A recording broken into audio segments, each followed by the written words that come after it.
Welcome to The Sober Effect, a show that looks at the positives of sobriety, the dangers of alcohol, and the many people who are affected by it. I'm Kate. And I'm Steph.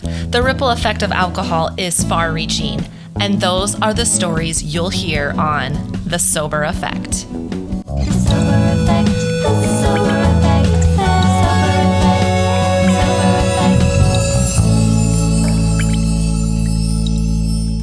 Right, Steph, episode 11. Today we're going to talk about spirituality, which is it's one word, but it has so many thousands of meanings to different people. And I think I'd go as far as to say it's different for every single human being. Yeah, I think the core of it, which we will hear Anneka speak about, is similar, but I think spirituality can be so individualized. You know, it's not like religion where there's a set of rules or a set of boundary type things that you do. It's very open to what works. There's no book, there's no guidelines. It's kind of like, isn't. Yeah, I mean, because there's people that write about it, but what is so beautiful about things that I've read is it like I said, it's so that's what I love about it, because I'm such a rule follower and I can get caught up in that.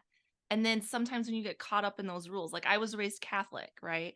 So you get caught up in those rules, and what they do is they make you feel bad about yourself. Like there was so much shame being raised in the Catholic religion. You're never good enough. You're always just trying to live up to these standards. Yeah. And what I've loved about spirituality is it lets me know that I am enough. No matter what, I'm always enough. Yeah. You know, we've got so many rules and boundaries in life, haven't we? We've got, local rules, house rules, we've got state rules, countrywide rules. And I think spirituality, I mean, if I'm honest, I am just learning about spirituality, and I Googled what does spirituality mean before this call.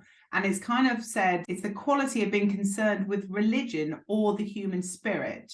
It's about non-physical things like identity, personality, and memories. Now, I can make of that what I want.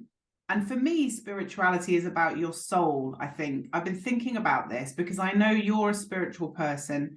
Anneka is obviously very spiritual, who we're going to talk to in a bit. But I want to be more spiritual because I'm just interested in it. And I think when you find that peace, when you stop drinking, and I know not everything is related to not drinking, I do realize that.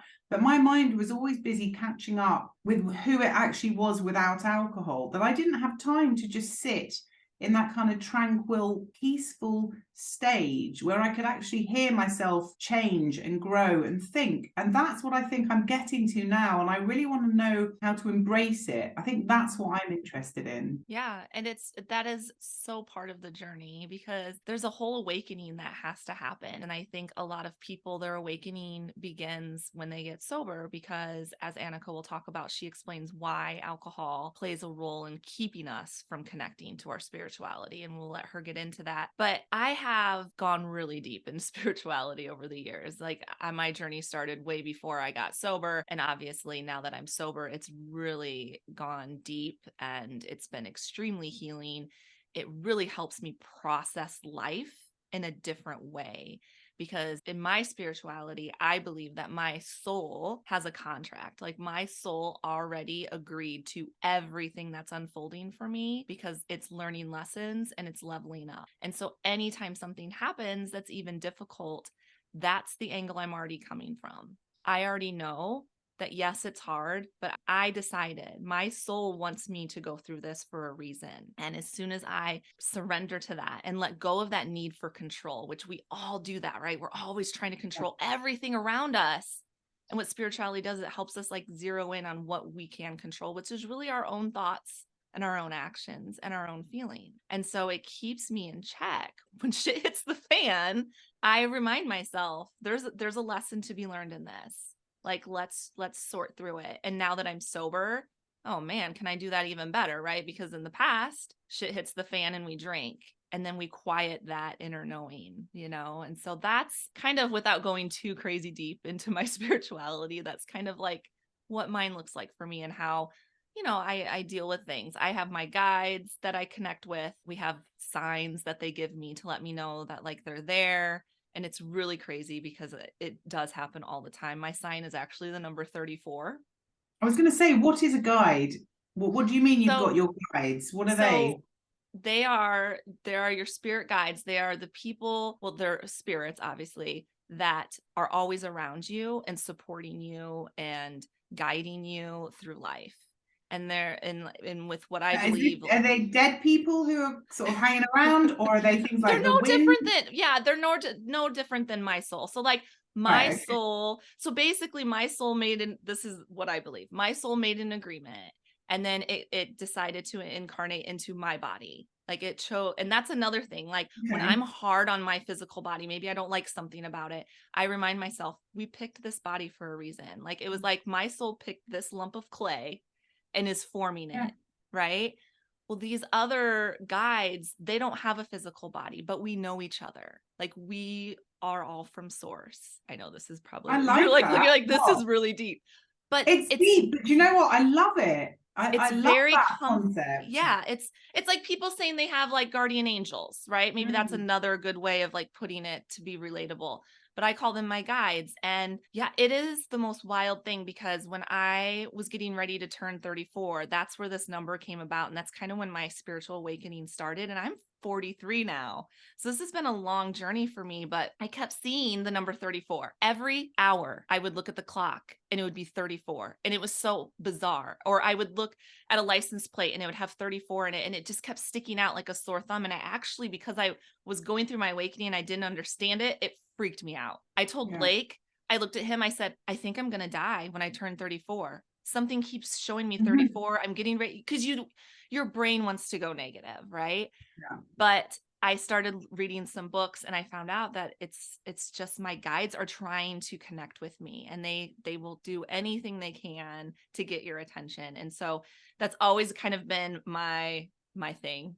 And it's Yeah. wild. Like when big things come up, or if I'm having a thought about something, and if I see the number 34 during that process, it's like a confirmation. It's like a hug from them saying, yes, you're going the right way. You're headed the right direction. You're thinking the right thoughts right now. So that's I mean, I've definitely had things happen to me in the past, and I've met some clairvoyants who have said to me, "You've got the gift," and I've seen things, and very strange, unexplainable things have happened. Even when I was a child, and I've seen things or said things, and then they've happened, and it's just really, it scared me, because I thought that's too much of a coincidence. yeah. And it's nothing really awful, nothing really bad has happened, but it's, there's just a sense for me that there's more to it. And I think, as Anneka says, I've had this conversation. She does a really good course called Sober and Soulful, and in that I sort of said, when I was a kid, I asked my mum why nobody's worried about or asks about where they've come from, why they always ask and worry about where they're going when they die. And she sort of said, that's a very interesting question, Kate, and I don't know the answer. I've always thought that way. I've always thought a soul is not something that can die. I do believe there's more to it. I just don't think my mind has the capacity to understand it. So I kind of let it be.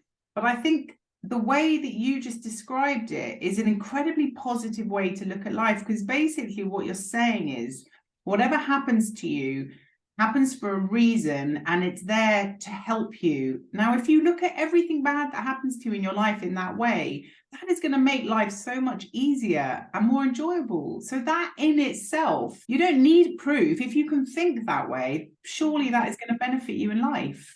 I love it. Yeah, if you can look at it as this is only going to make me a stronger person, instead of this is going to tear me down and I'm never going to get back up from it, it's just amazing. So let's hear from Anneka. She's going to kind of talk about what spirituality means to her, but also how alcohol can play a role in your spiritual journey.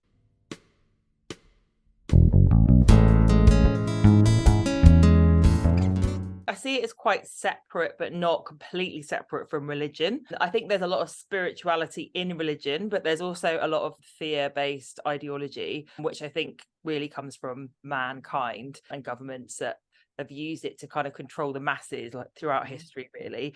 And for me, spirituality is like the core essence, the core truth that runs through all religions. The foundation of it is in love and the energy of love. And when we look at the idea of love, if we just say that God is love, well, we can all worship this idea of love and look for love in everything, and try and bring out love and the good in everything that we do. And then I think it becomes quite a universal concept, this idea of God or source energy, that we can all get on board with when we kind of peel back the kind of layers of stories that we've added on top of this throughout the ages that have created religions that might stand against each other, or ideologies that stand against each other that we know we fight wars over. Really, it's about that energy of love and coming back to that within yourself, peeling back your own social programming and your own sort of childhood experiences to come back to the core essence, your authentic essence, which is your loving nature.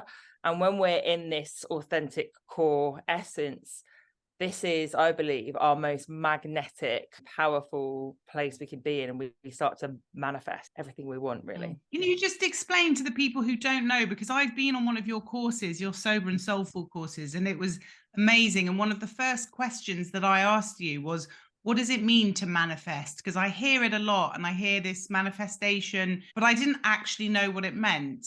For me, to manifest is it's the life that we create for ourselves. It really means when our imagination becomes reality. And actually, we're all manifesting all the time. Some people kind of put this word on a pedestal and they're like, oh, it's this really difficult thing I can't do. I'm not good at it.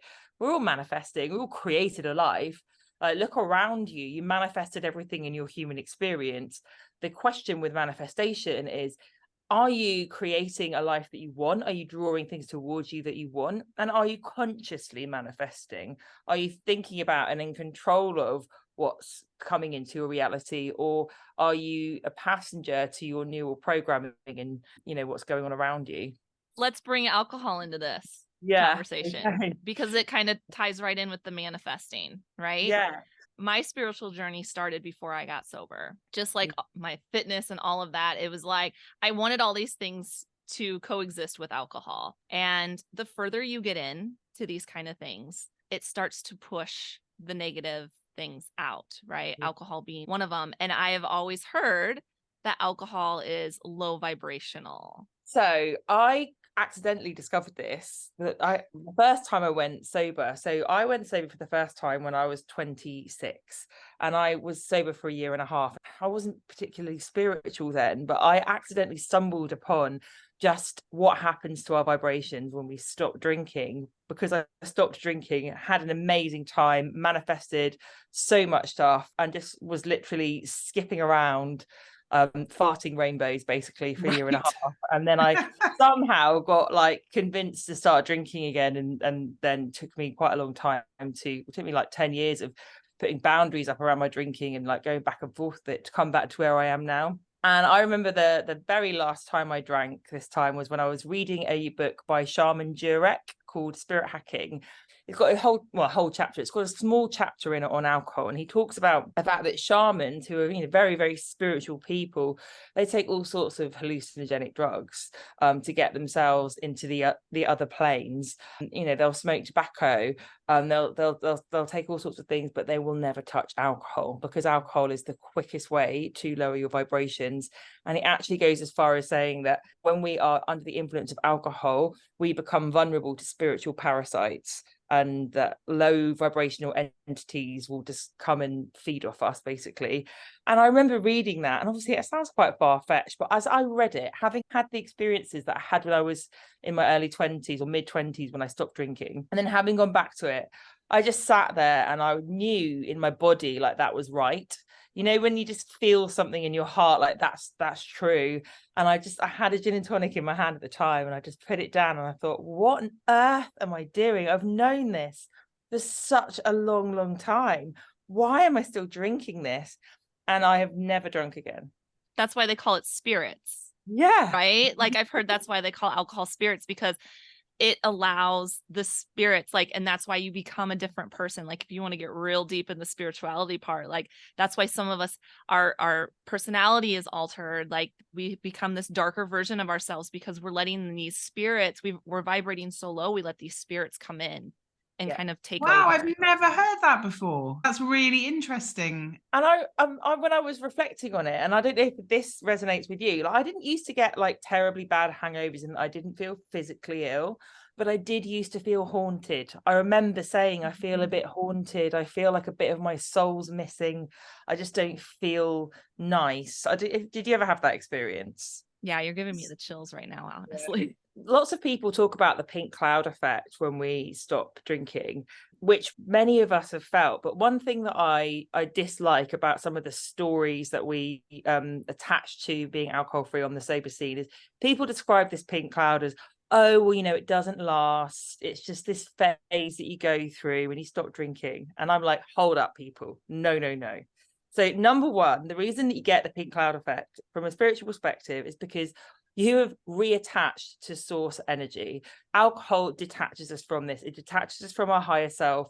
We're like an unplugged device. It's not charging up properly, and it's getting taken advantage of by all of these spiritual entities. And we've had that experience, haven't we, of like suddenly how plugged in you feel, how much younger you feel, more energized, like more full of love, because you're plugged into source energy. So obviously the contrast of not having that for so long versus suddenly being plugged back in again, we're literally doing cartwheels everywhere.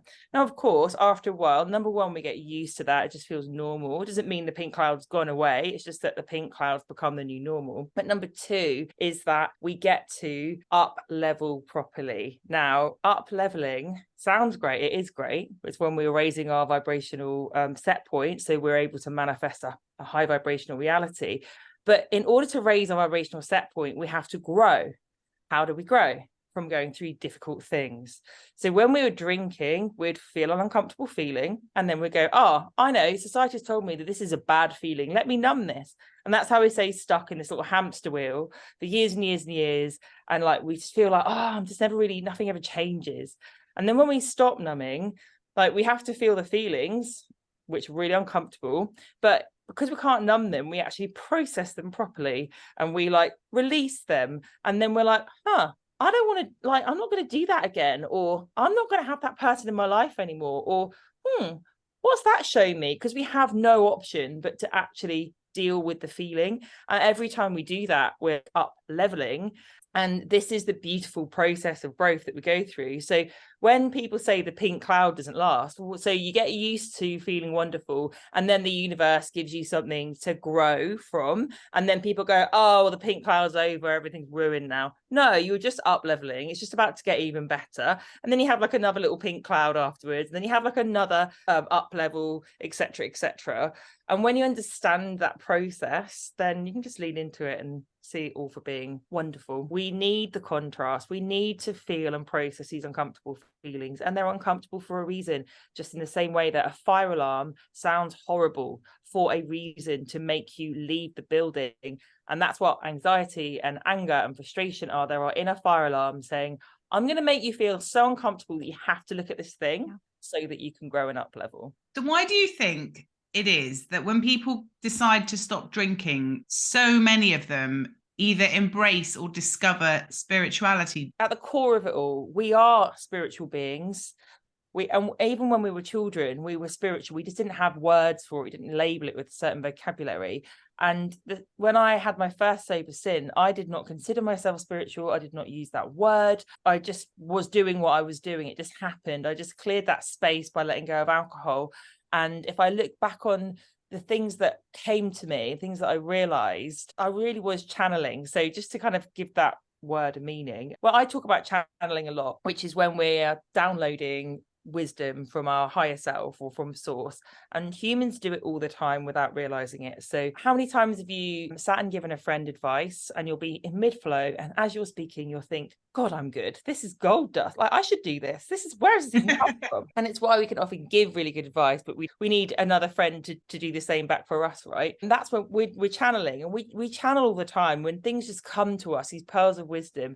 And I can remember writing in my journal, when that first time I stopped drinking, about, what's the point in doing things in life if you can't be grateful for them? This is before gratitude was cool, by the way. It wasn't a thing then. Instagram didn't exist. And like so many things that came to me and I thought they were my idea, I look back and I'm like, that's like Buddhist philosophy.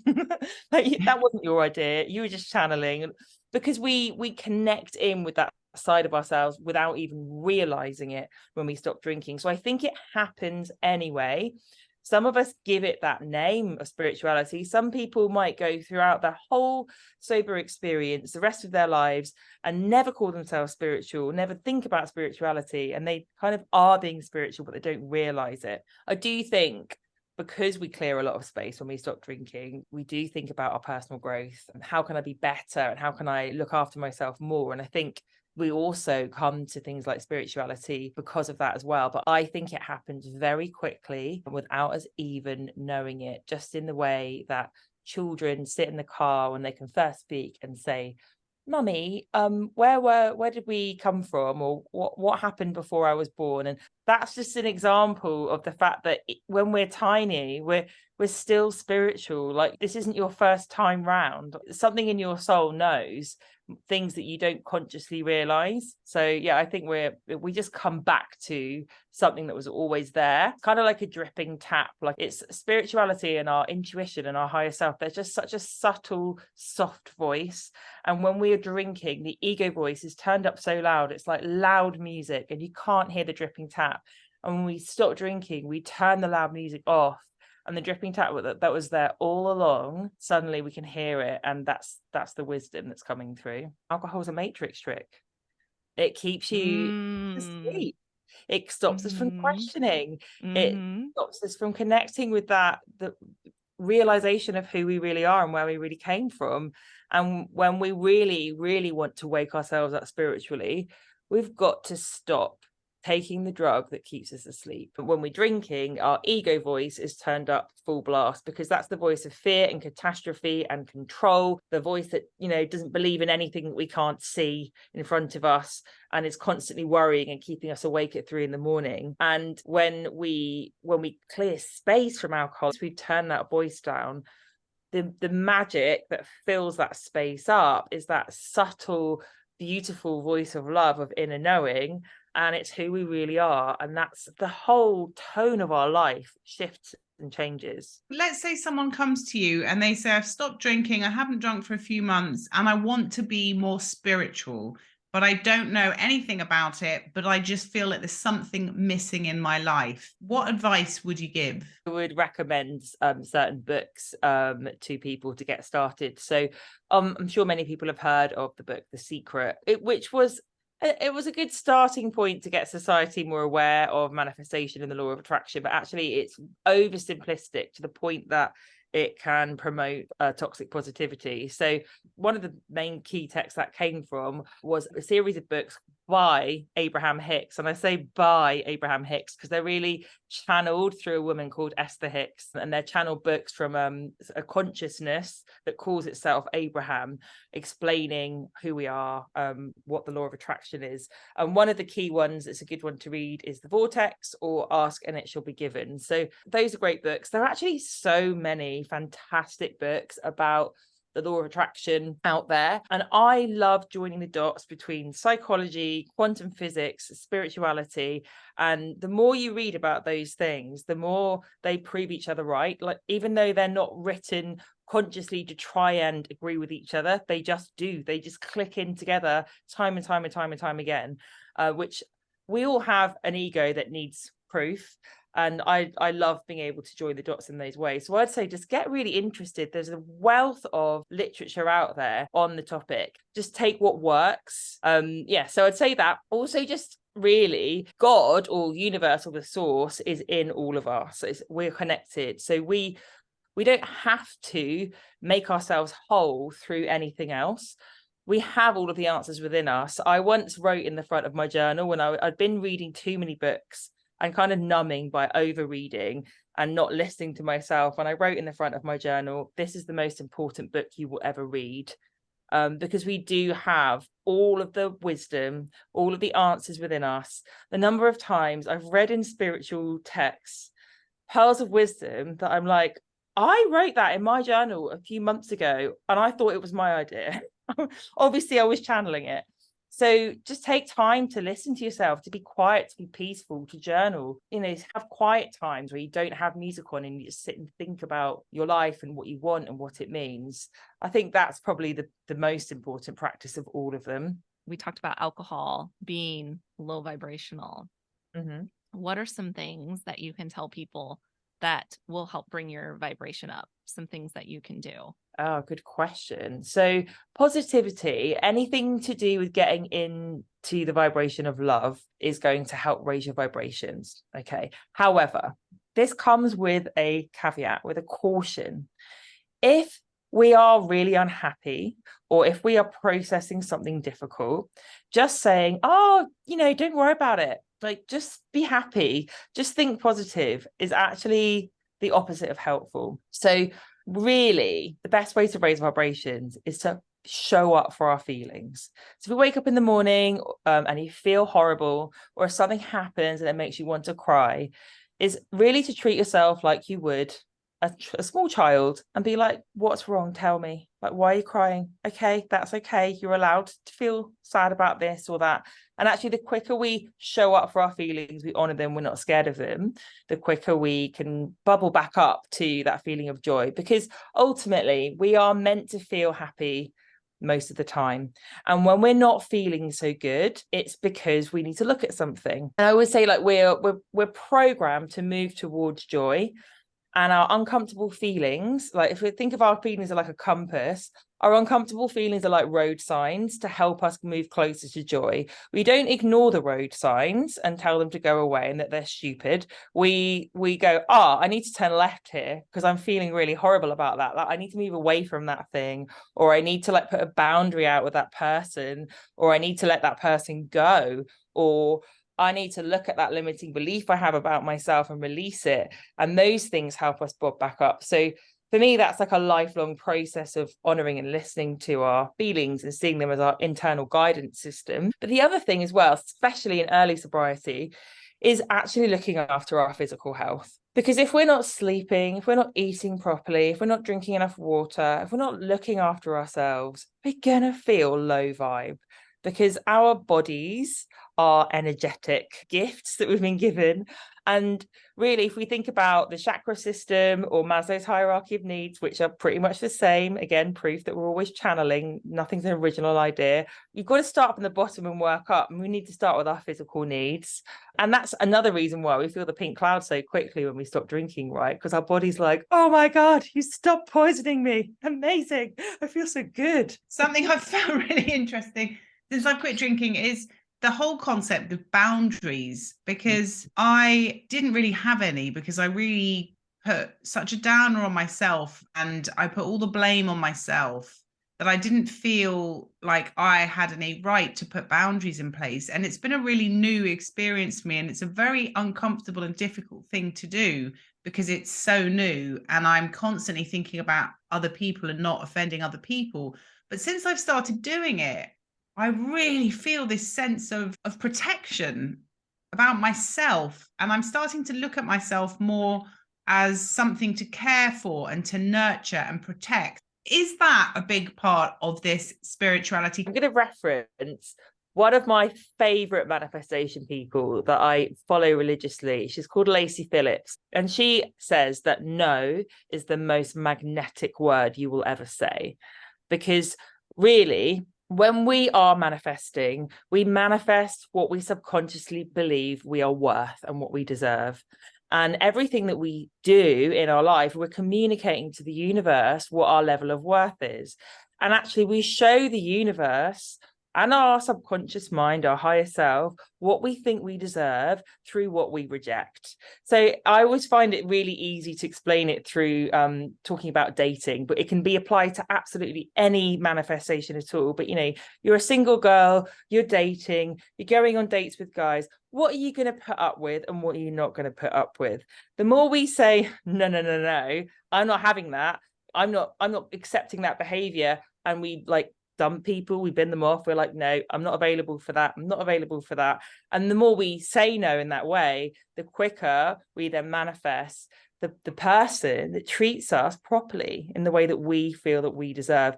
But think about, when we were younger and we were more naive, we might have had lower self-worth. Think about some of the behavior we might have accepted and allowed to perpetuate in people that we were dating who treated us like doormats.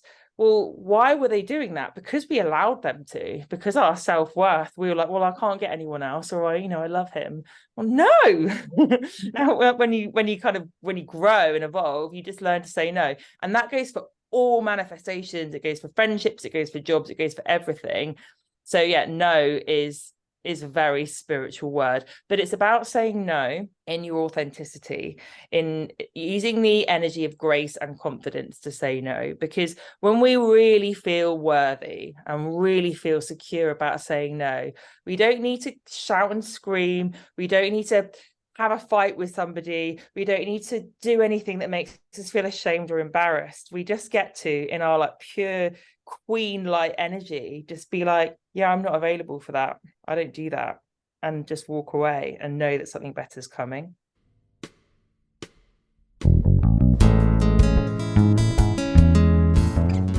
Steph, I absolutely love that final thing that she's just said there, because this has been a huge lesson for me and something that I felt really uncomfortable about. And it's sort of setting boundaries and saying, I am enough. I have nothing to be ashamed of. These are my boundaries. This is what I will accept and this is what I won't. And I don't know why we find it so hard to put those into place, and why we're constantly considering what other people will think rather than thinking, does this make me happy? Why am I still doing this? Why am I being drained?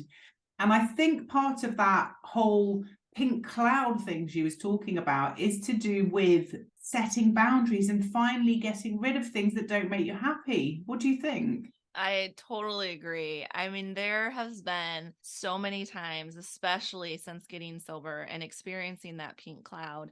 And I agree with her. I want to say this first. I totally agree with her that pink cloud doesn't have to go away, because it comes after we level up. It comes after we shed something that is no longer serving us. And I experience that a lot when I go through a hard feeling, or I go through a hard boundary even that needs to be set, and it's emotional and it sucks and it's not fun, but it's so great on the other side of it, because I always notice a few days after I push through, have a good cry, have a good scream, whatever it is that I'm working out, I get the pink cloud again. Like, I will just weld up out of nowhere. I'll be driving or doing something mindless, and I just become overwhelmed with joy. And I always say, I feel like that's the universe's reward for getting through it. That's like, here you are, you've leveled up. Look how good that feels in your body, and it makes you want more. It makes you want more of that.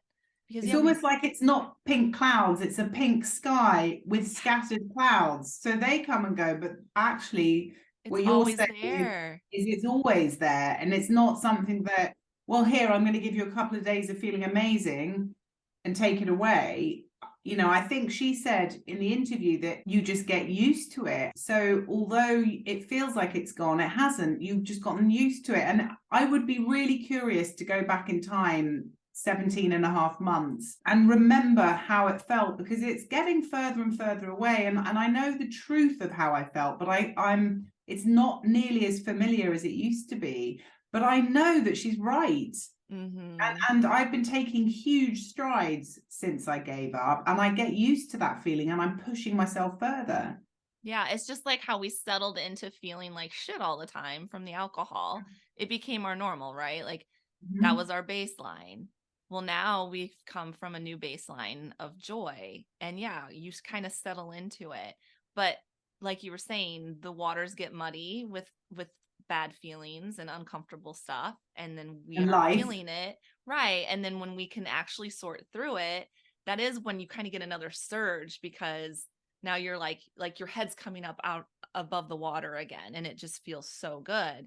And then you get like she's saying, then you kind of just get used to it again. It's amazing. And well, it's like climbing and getting used to the altitude. I think we know, and we've spoken to now 11 guests all about different aspects of sobriety and the effects that alcohol and sobriety have on you. And one clear thing comes through, and it's about mindset. Whether we're talking about how to give up, how to deal with trauma, your mindset is crucial. It's crucial to giving up alcohol, but it's also crucial to a happy life. And in order to really have a positive mindset, you have to believe the hype. You have to believe what you're telling yourself, because when I was telling myself it was fine to drink wine every night, I knew it was a lie. That's the truth. But now I really do genuinely believe the things that I'm doing when I step away from someone who I am not comfortable with for whatever reason. And it doesn't matter. Doesn't matter if nobody else agrees with me. If that person is making me feel uncomfortable or unhappy and I step away from them, that is my choice. And I know that I'm okay with it. And there is so much power and confidence to be had in being able to make those decisions, isn't there? Right. Only you have to live in that mind. Yeah. So we do get caught up in wanting other people's opinions, because there's something about the ego needing that validation, right? Am I making the right decision right now to set a boundary? Do a Or am I podcast with me. right? Am I making the right? Yeah. What are you trying to say? This is a bit of a public dump. Yeah. Actually, I had all the good signs. All the 34s were coming at me when Imagine if I had a jumper on with a big 34. Yeah, on you it. just showed up with like, yeah. But yeah, like I do sort through decisions like that. I do ask my guides when big things like that come up, but that's the only validation I need, because they're part of me. They're part of the universe. They're part of source. It's all connected and they have my best interest. When you go outside of that and you're asking others, they're thinking of themselves. They're thinking of what would be comfortable for them. And that might not be what's comfortable for you. So you have to learn to trust yourself, and being sober helps in that, because when you're not sober, think about like your drinking days. Like you wanted to talk to everybody over a bottle of wine on everything. Like you wanted, like I would beat a dead horse with people. And it really the whole reason we did it was just to drink. No interesting conversations were really had. No. But that's actually very interesting. And I really like that, because I think that when you're drinking, you're not fully present. And Johnny spoke a bit about that in episode 9. And you can't find your real connections if you're drunk or you're taking drugs or you're high, basically. Yeah. And you find people for different reasons because they drink, and they're not going to make you feel bad about your drinking. Whereas when you're not drinking, you are much more yourself. You're very pure, regardless of whether you've got stuff to deal with. And we are not all meant to be friends. We will meet people in life and we just don't connect. And that's fine. You walk past people like that. You don't have to be nasty because they're not going to be your best friends. You just wish them well and you walk by. People have a problem doing that. They say, that's so rude. It's not rude. You can't make connections with everyone you meet. The world would be incredibly boring if we loved everyone we met and they loved us. There wouldn't be time. Right. And it's important everything. not to get offended when other people say you're not the right kind of vibe for me. Absolutely, that's fine. Good luck. It was nice to meet you, and you move on. And accepting that, I think, is also part of accepting spirituality, because there's so many layers to people that you can't see.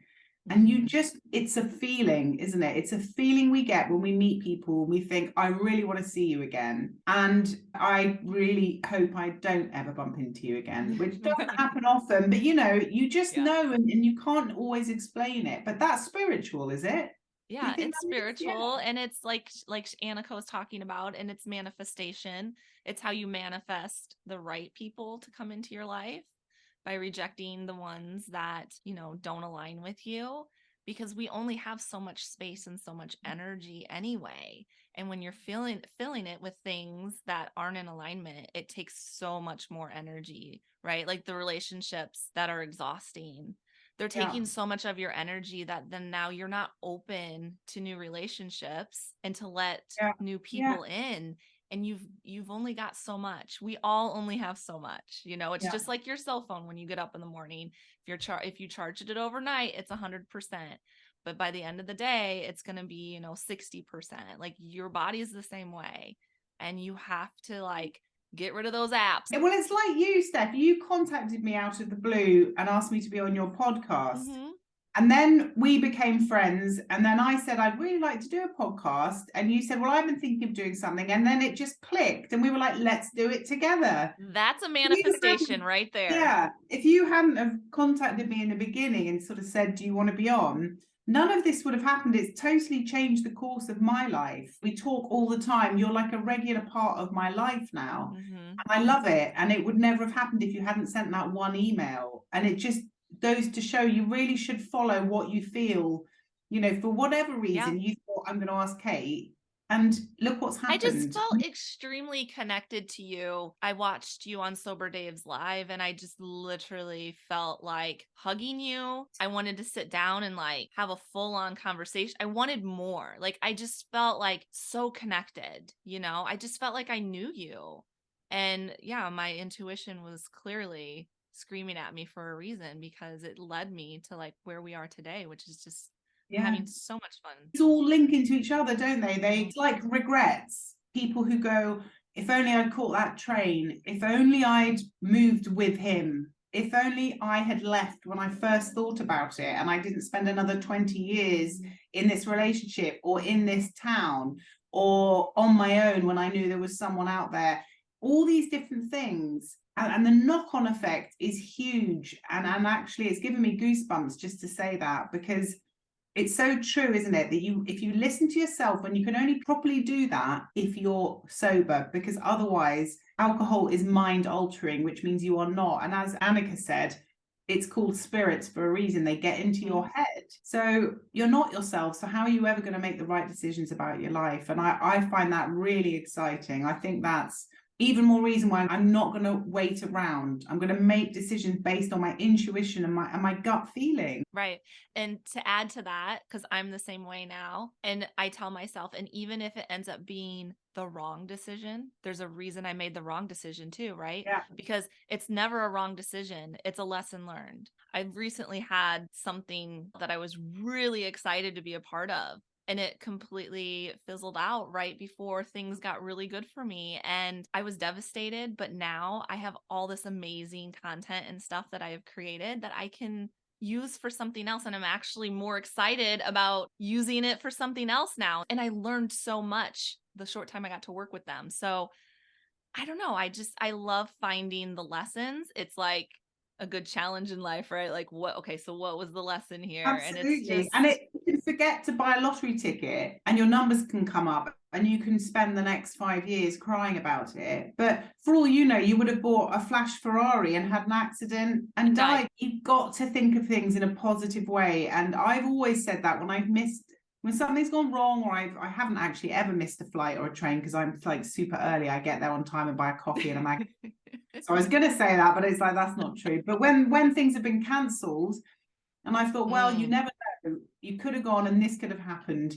And it's just a really kind way to live life for yourself, because you're not constantly getting more and more stressed. And it's so easy today to go down that road, isn't it? Well, I think this chat with Anneka will really, spark some interest in spirituality for people. And if you're listening and it has sparked your interest, we have a bunch of information in the show notes about Anneka. Yeah, she's an alcohol-free manifestation coach and mentor, and she's got her own Alcohol-Free Vibes podcast, and she does a sober and soulful course, which I have done and I absolutely love. And she just talked through various aspects of sort of manifestation, being mindful, up-leveling, and I had no idea about any of this stuff, and I really genuinely loved it, and I might go on it again. But it's really got me thinking, and I need to sort of try and open myself up a bit more to my spiritual guides. Is that what they're called? Yeah, spirit guides. Yeah. Spirit guides. Yeah. I'm here for you. If you got any questions, I'm your girl. I'll help you out. Okay. All right. Well, I'm sure we'll speak again tomorrow, because that's how we roll, isn't it? Or within the next 20 minutes. Who knows? Yeah. All right. I'll see you soon. Cheers, Steph. Bye, Kate. Thank you for listening. We really hope you enjoyed the show. Remember, we're just two women from opposite sides of the pond wanting to bring awareness around the negative effects of alcohol. We are not licensed therapists or doctors.